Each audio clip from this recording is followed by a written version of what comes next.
მოგესალმებით, გვესალმებით ჩვენს მსმენელს ეთერში ბოლნისის ხმა არის. შეგახსენებთ, რომ ბოლნისის ხმა პროექტ მისიხმის ფარგლებში ხორციელდება, რომლის მხარდამჭერია გერმანიის საგარეო საქმეთა სამინისტრო და DVV International. დღევანდელ გადაცემაში ვისაუბრებთ ქალთა სპორტისა და გენდერული უთანასწორობის შესახებ. ქალთა სპორტი და გენდერული უთანასწორობა წარმოადგენს მნიშვნელოვან თემას, რომელიც თანამედროვე სამყაროში გრძელდება. მიუხედავად იმისა, რომ ქალებს აქვთ იგივე შესაძლებლობები, როგორც მამაკაცებს, ბევრი წელია ისინი კიდევ ხვდებიან სხვადასხვა გამოწვევებსა და ბარიერებს სპორტში.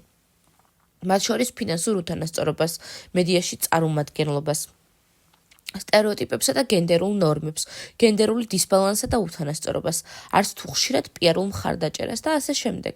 ქალთა სპორტის განვითარება და გენდერული უთანასწორობის დაძლევა მნიშვნელოვანი საკითხია. ბევრი ორგანიზაცია და აქტივისტი მუშაობს იმისათვის, რომ შექმნას თანასწორობის გარემო და შეამციროს ეს უთანასწორობა. ძალიან დიდი მადლობა იმისთვის, რომ იყავით ჩემი დღევანდელი გადაცემის მსმენელი. მე დღეისთვის გემშვიდობებით, ხოლო გიტოვებთ ჩვენს მეგობრებს თეთრი კარვიდან, მოусმინეთ, იხალისეთ და ბედნიერ კვირას გისურვებთ.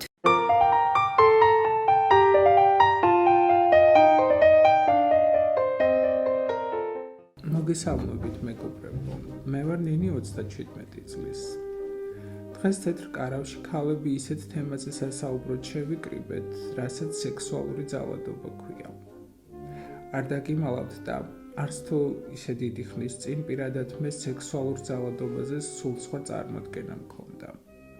არადა აღმოჩნდა, რომ ყველანაირი ქმედება საპირისპირო სქესისგან იქნება ეს ფიზიკური თუ სიტყვიერი, რაც ჩვენი სურვილის გარეშე ხდება, ძალადობაა და დასჯადია.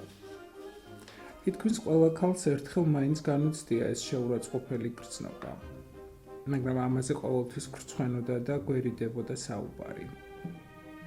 მადლობა ღმერთს, ახლანდელი თაობა მეტად არის ინფორმირებული და შესაბამისად უფრო დაცულებიც არიან. მე ჩემს ისტორიას მოგიყვებით. დაახლოებით 10 წლის წინ ერთ-ერთ ძალიან ცნობილ კომპანიაში დასახელებისგან მაინც თავს შევიკავებ, სტაჟიორად ამიყვანეს და ძალიან გახარებული ვიყავი. მოცნებობდი, რომ იქ გამეგრძელებინა მუშაობა. ჩემი უფროსი ახალგაზრდა სიმპათიური მამაკაცი გახდა და განსაკუთრებულ ყურადღებას იჩენდა ჩემს მიმართ. ცოლიანი იყო და მისი მეუღლეც ჩვენთან მუშაობდა. ოღონდ სხვა განყოფილებაში. ერთი წლის შეუღლებულები იყვნენ და ვფიქრობდი, რა კარგი წყვილია მეთქი. ერთხელაც მათ ყოფილ თანამშრომელს დედა გარდაეცვალა და ყველანი პანაშვიდზე წავიდნენ, მათ შორის ჩემი უფროსის ცოლიც. პირველად აღმოჩნდით ოთახში მარტო მე და ჩემი უფროსი, მაშინვე რაღაც უსიამოვნო წინათ გრძნობა დამეუფლა. უხერხულად ვიგრძენი თავი და მეც წასასვლელად მოვემზადე. უკვე გავდიოდი ოთახიდან, რომ მომაძახა. დამელო და მეც მოვდივარო. ლიფტში რომ შევიდეთ, უფრო დავიძაბე. უცებ ხელები მომხვია და ბღლაძუნი დამიწყო. ისე დავიბენი, აღარ ვიცოდი როგორ მომეშორებინა. ამასობაში ლიფტიც გაჩერდა, კარი გაიყო და თავთვეთმოკლეჯილი გავიქეცი. ის იყო და მას მერე იქით აღარ გამიხედავს. ჩემი ნივთების წარმოსაღებათაც კი არ მივედი. ჩემს მშობლებს უთხარი აღარ მაინტერესებს იქ სიარული თქო. პირველად უყვები ამ ამბავს. არადა წესით უნდა მემხილებინა და მე კი არა ის ვაჟბატონი უნდა წაბრძანებულიყო. თანაც ისე რომ ცოლსაც გაეგო, როგორი ნაძირავას გვერდით ცხოვრობდა. ეს ხომ ჩვეულებრივი უსამართლობაა, რომელიც დამცირებულს და დათრგუნულს გტოვებს და მთელი ცხოვრება შეიძლება რომ დაუცველობის კომპლექსი ჩამოგიყალიბდეს. მოგესალმებით. მე ვარ მაკა 29 წლის. მეც პირველად ყვები ამ ამბავს და ზოგმა შეიძლება კიდეც გაიფიქროს, აქ რა იყო მოსაყოლიო.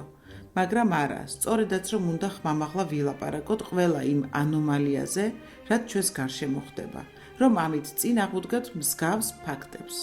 წლების მანძილზე, მაშინ როცა უკვე გათხოვილი ვიყავი და ქმარი მყავდა, ერთი ჩემი თანამშრომელი მუდმივად, ჩუმად, ისე რომ სხვებს არ გაეგონათ, იხელთებდა ხოლმე დროს და საშინელებებს მეუბნებოდა ჩუმად ყურში, ჩურჩულით. უпростоრად თავის უხამს სექსუალურ ფანტაზიებს მიზიარებდა. ვისთვის უნდა მეთქვა, ჩემს ქმარს რომ გაეგო, ნამდვილად მოკლავდა და ამის გამო ციხებში ხომ არ გაუშვებდი. სულ ვცდილობდი, რომ მასთან ახლოს არ აღმოჩენილიყავი, მაგრამ მაინც ახერხებდა. ერთხელაც მორიგი სიბინძურე ჩამჩურჩულა, მე ვეღარ მოვიწმინე და ისეთი ძალით გავაწანი სილა, რომ მართლა დავინახე თვალებიდან როგორ წამოსცვივდა ნაპერწკლები. ის დღე იყო და ის, მე ახლოს აღარ გამკარებია. მაგრამ მოგვიანებით შევნიშნე, რომ ჩვენს ახალ თანამშრომელს გადაეკიდა, რადგან ვხედავდი ახლოს ჩაუვლიდა თუ არა ეს გოგო ჭარხალივით როგორ წითლდებოდა. არ ვიცი ასეთ მანიაკებს როგორ უნდა მოვექცეთ, მაგრამ ფაქტია, როცა ეცოდინებათ, რომ შეიძლება დაისაჯონ, ფრთხილად იქნებიან. მეც მოვყვები, ოღონდ ეს არ არის ჩემი ამბავი. მაშინ სულ პატარა ვიყავი და წესიერად არც კი მესმოდა რა ხდებოდა. ჩვენს იტალიურ ეზოში ცხოვრობდა ახალგაზრდა ცოლ-ქმარი და ყველა მეზობელმა იცოდა, ლოთი ქმარი ყოველღამე ფიზიკურად და სექსუალურად როგორ ძალადობდა ცოლზე. მაგრამ თვითონ ქალი ხმას არ იღებს და რა ჩვენი საქმეაო, მეზობლებიც არ ერეოდნენ. ერთ ღამესაც დიდი ლეწვა მტვრევის ხმა გავიგონეთ. მერე ისევ ჩაწყნარდა ყველაფერი და მეზობლებმაც მშვიდი ძილი გააგრძელეს. დილასაც რომ არავინ გამოიხედა ფანჯრიდან, მეზობლებმა შუადღემდე იცადეს. მერე კარზე დიდხანს აკაკუნეს. ბოლოს კი კარი შეამტვრიეს და შევიდნენ. ოთახში საწოლზე უგონოდ ეგდო თავგახეთქილი შიშველი კაცი და სისხლში ცურავდა. ბეწვზე მიუსწრეს და გადაარჩინეს.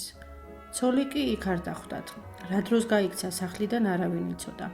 დიდხანს ეძებეს ქალი, მაგრამ მის კვალს ვერსად მიაგნეს. როცა მისი მშობლებიც მოვიდნენ, აღმოჩნდა, რომ არაფერი იცოდნენ იმ ძალადობაზე, რასაც მათი ქალიშვილი 2 წელი უძლებდა. ის კი არა, ეგონათ, რომ ძალიან ბედნიერი იყო, რადგან სიყვარულით გათხოვდა და არასოდეს ქმარზე საყვედური არ დასცდენია. მერე კი მოგვიანებით ისიც გავიგეთ, რომ ის ქალი დაუჭერიათ და ციხეშიც მჯდარა. კაცი მაშინ კი გადარჩა, მაგრამ მაინც მალე გარდაიცვალა. მიუხედავად იმისა, რომ პატარა ვიყავი, ამ ამბავმა ძალიან იმოქმედა ჩემზე და მას მერე სადმე პატარა ძალადობის მოწმე თუ გავხდებოდი, მაშინვე პოლიციას ვიძახებდი. თქვენც ყველას მოგიწოდებთ, რომ არასოდეს დახუჭოთ თვალი უსამართლობაზე და აუცილებლად მოახდინეთ რეაგირება. ახლა კი უკვე მანიშნებენ, რომ ჩემი დრო ამოიწურა. კიდევ ერთი კვირით დაგემშვიდობებით. მომავალ შეხვედრამდე, მეგობრებო.